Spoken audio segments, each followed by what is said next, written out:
are we off to? We are off to the museum. Lovely. Alrighty. Is there a particular route you'd like to take? The quickest, thanks. The quickest. We can do the quickest. All right, where are we off to? Oh, if we can go to the Children's Hospital. Royal Children's Hospital. That'd be great, thanks. Is there a particular route you'd like to go? No, you know these roads better than me, mate, I reckon. Off to Toorak, thanks. Toorak? Yep. Cricket training? Cricket training. Tell me a little bit about your life story, mate. Oh. Famous cricketer. Famous cricketer, oh no, infamous, definitely infamous. I've been involved in the blind cricket leagues since I was 14. I ran into the then Australian fast bowler for blind cricket at an exhibition for accessible mobile phones. He said we should come down and give blind cricket a go. He was really insistent too, so eventually I said, look, if I say yes, will you shut up and go away? Right. And he went, yeah, of course. So here's my number, I'll let you know about the details, when the season starts, when training is, this, that and the other. And then, gosh, 4 years later, I wind up in England with a baggy green, so. That's unbelievable. I do a fair few talks for organisations and schools around mindset, and I suppose that stems from hurting myself 9-10 years ago, playing Aussie rules football. I dislocated my neck and now quadriplegic. So I've got no finger movement, no movement from my chest down, and big shock to start off with, and a lot of rehab and hospital for 8 months. It's just a different way of living now.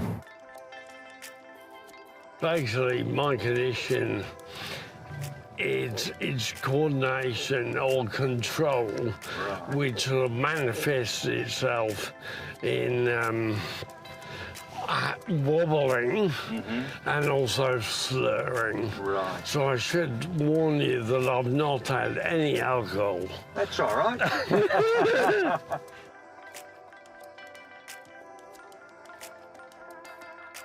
But I remember at a time, which I found funny, that a taxi driver told me that I just need to rub olive oil into my legs and then I'll be able to walk again. Unsolicited cures. Yeah. That's a new one. So for me, like, I just said, oh, thanks, mate, and I'll see how it goes. But yeah, I could understand how comments like that maybe make other people feel not that great from it. So I think the biggest thing is that people are scared of doing the wrong thing for people with a disability, and then they shy away from actually doing anything at all. I think be yourself. It is awkward sometimes when you haven't experienced different disabilities, but the only way you're going to get comfortable in that situation is to be exposed to it, so don't shy away from it. I think you said something earlier that I really liked. I've had some poor experiences with uneducated people. Right? Yeah. So you're kind of saying it's not that they're bad people, it's just that they don't know how to help. I reckon it's a big one to just educate yourself through learning and exposure. Well, and here's a crazy idea. Ask your rider, how can I help? What can I do? I mean... Definitely. I became a driver, Mark, is I enjoy driving. I love driving. I love meeting people every day. You meet different people. I like helping people and just talking like we are in general. The beauty of it is you don't know what you're going to do the next day.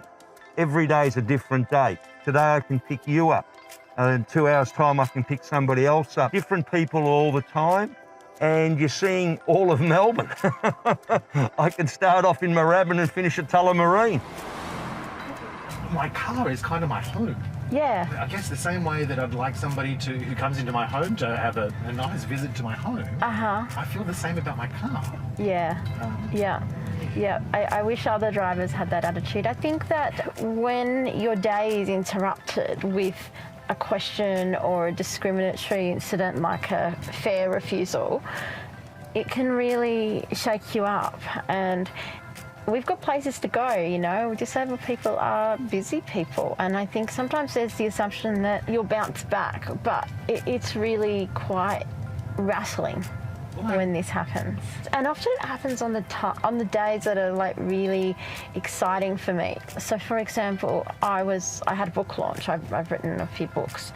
It was like 45 degrees or something at night. I needed to get home, really hot, and the driver said no to me, citing that my fare was too short, but he said yes to someone else to a shorter fare.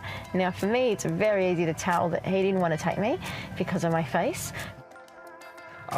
Most of the time when I'm using a cab, it's to get me from house to train station or train station back to home again, or any CPV vehicle. It's just the short shuttle run. It's it's a 3 to 4 minute trip in a car, but it's a 30-minute walk on foot. Yeah. At 6 a.m. in the morning, or going to the train station, or Saturday night, Sunday mornings at 2 a.m. coming back from the train station. It's not a walk I particularly want to do. No. So I guess the biggest thing is just hoping that a car will actually come and pick me up. Right. I don't like it, but I've turned into one of those people that books everything, because quite often you place a booking through one of the apps with any service, and it just goes searching, and it can be doing that for 10, 15 minutes. What you can do is you can ring up and just wait for an operator to answer you, and tell the operator that you got low vision. Yeah, okay. And to tap it in. So next time we pick you up from home, Yep. It'll come up that you got low vision to look out for you. Yeah, see, we're at 1-3 Cabs. We're trained and we have courses and everything to look after visually impaired people, disabled people. We do a lot of training.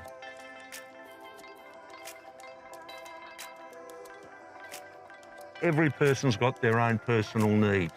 No matter if you're visually impaired, disability, or whatever, you've got to treat everybody exactly the same and let the people know that you're here to help them.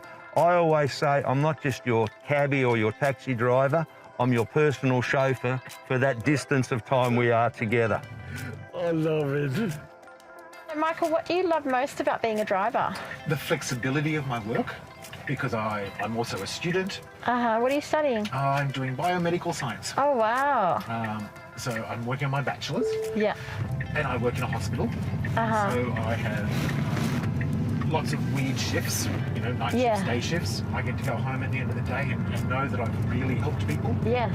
That's what I kind of find with my Uber, Yes. is that not necessarily, Uber Assist or, passengers like yourself, but, whether it be the rider that wants a nice, comfortable ride to the airport, Yes. or, the safe ride home after a night out, that's the stuff that I enjoy. What can the driver do to make your experience more enjoyable? Just realised the idea would be, at the moment when I order a taxi, Yes. often it's electronic. Yes. You don't actually speak to a person. When you ring up an order and it goes through automatically, just keep asking for operator, and then it'll go through to an operator where you can speak. Oh, okay, thank you. And then next time, tell them what you order and to put that in the notes. So when you order it electronically, it'll come up automatically that you've got a portable little scooter. It fits into the boot of the car. Beautiful. Thank you, Sam. I wish No, I that's... spoke to you about 10 years ago. What sort of stuff can I do to make sure that you have an enjoyable ride? Ask how I am. Ask where I'm going. The thing not to ask is what happened to you. Do people ask that? They do, and it's often the first question they ask. Or what's wrong with you, or are you sunburnt? So I think asking, saying hello, asking where I can take you, how's your day going? Like normal human being questions. In other words. Absolutely, yeah. Do you need a drink? There's some hand sanitizer in the, inside. All of that is much better than what happened to you. Just a nice, friendly engagement.